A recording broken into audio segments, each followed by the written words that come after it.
Well, let's talk now to Isabel Hilton, who's the founder of China Dialogue. Good to see you again, Isabel. Welcome back to the programme. So one phrase that's emerged quite strongly from these two sessions meetings is the new quality productive forces. What do you infer from that about China's plans for growth? Well, this is, of course, Xi Jinping's new phrase, and he coined it not coincidentally when he was visiting some Rust Belt factories in the northeast. And it's no secret that China's economy has to transition at this point. All the things that have driven growth for the past 30 years aren't really working anymore, particularly, of course, the real estate sector. So they're becoming a drag on the economy.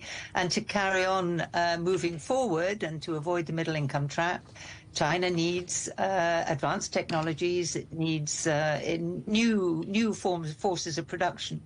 And actually, China's very well positioned for these new sectors. I'm not sure that it's going to be all that the economy requires, but it's certainly going to be extremely important.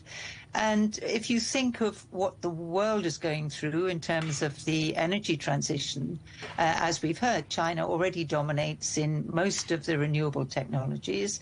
It's invested heavily in batteries. It's investing heavily in things like nuclear fusion, new energies. And these are all going to be very important drivers of the future. So I think that's what we're looking at here.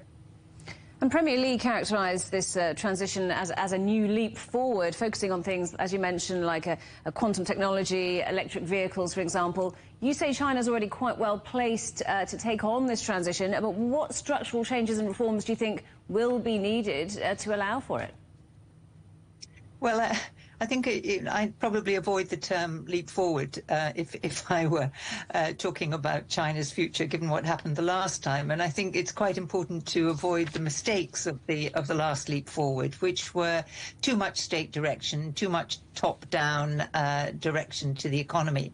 I mean, if you're looking for innovation, as China is, like every other country at this point, we're on the verge of enormous shifts again in technology, and innovation will come from where it comes from. It's not always possible to direct state attention into enterprises and expect them to respond. So the structural questions are, who puts up the investment and where it's allocated. And traditionally, Chinese banks have favored state-owned enterprises because they're big and they're secure.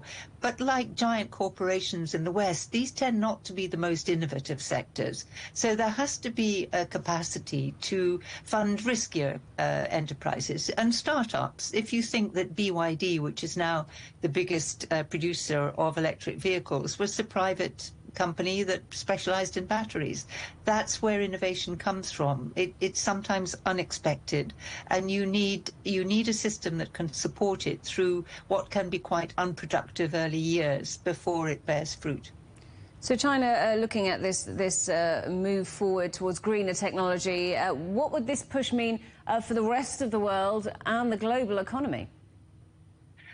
Well, in terms of the energy transition, it's clearly a very good thing that renewable technologies are down in price and that they are much more affordable. So a lot of the cost barriers to the energy transition have gone, and that will be a very good thing. I think that there are difficulties, however, on the trade front, and we've seen this happen before when China has had a surge in production.